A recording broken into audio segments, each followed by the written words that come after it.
of the resistance inside the Trump administration. Hey, I asked the sheriffs, can you imagine this? We have somebody in what I call the failing New York Times that's talking about he's part of the resistance within the Trump administration. This is what we have to deal with. And, you know, the dishonest media, because you people deal with it as well as I do, but it's really a disgrace. I will say this. Nobody has done what this administration's done in terms of getting things passed and getting things through. An article was just printed, just came out a few minutes ago. Trump breaks the record for budget gridlock wins, scores big win. So for 20 years, it's a 20-year record. For 20-year record, they call it the fouled up budget gridlock, and scores big win. Here's your thing. So this just came out. So in 20 years, it hasn't been like it is now. We broke it. That's just really positive stuff. And then in addition to that, point after point after point, if you look, almost 4 million jobs created since the election, of which many are young.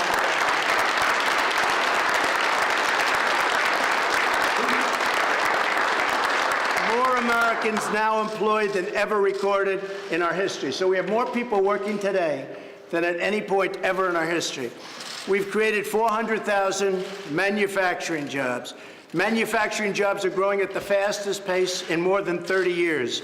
Economic growth last quarter was 4.2%, and as you people know, it was headed down big, and it was a low number, very low number. It would have been, in my opinion, it would have been less than zero. It was heading to negative numbers. New employment claims recently hit think of that, the unemployment picture in the country is the best it's been in 49 years. African-American unemployment lowest in the history of our country.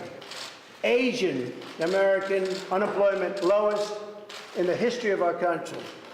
Hispanic American unemployment lowest in the history of our country. I mean, I'm just looking at these, just point after point. Under my administration, veterans unemployment reached its lowest in many, many years. Let's see, almost 3.9 million Americans have been lifted off food stamps just since my election.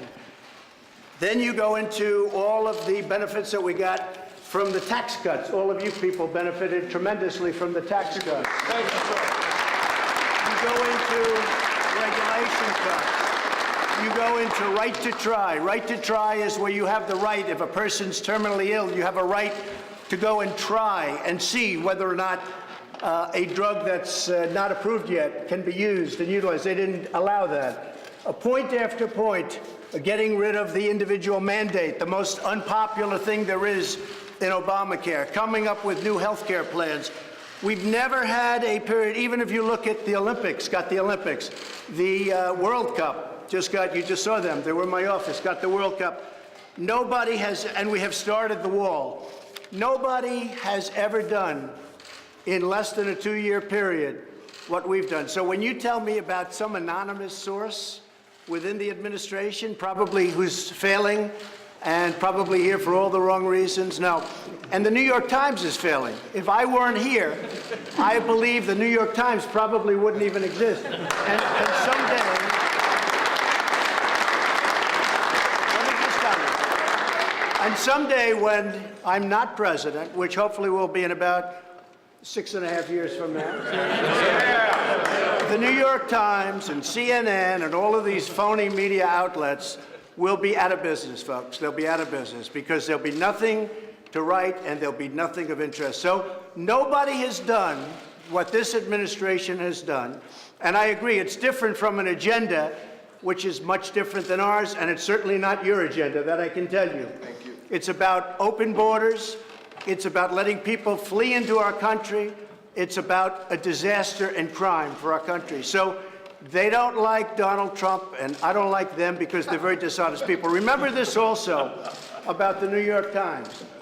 When I won, they were forced to apologize to their subscribers. They wrote a letter of apology. It was the first time anybody's ever done it because they covered the election incorrectly. So if the failing New York Times has an anonymous editorial, can you believe it? Anonymous, meaning gutless, a gutless editorial. We're doing a great job. The poll numbers are through the roof. Our poll numbers are great. And guess what? Nobody is going to come close to beating me in 2020 because of what we've done. We've done more than anybody ever thought possible in, it's not even 2 years. So thank you very much. Appreciate it.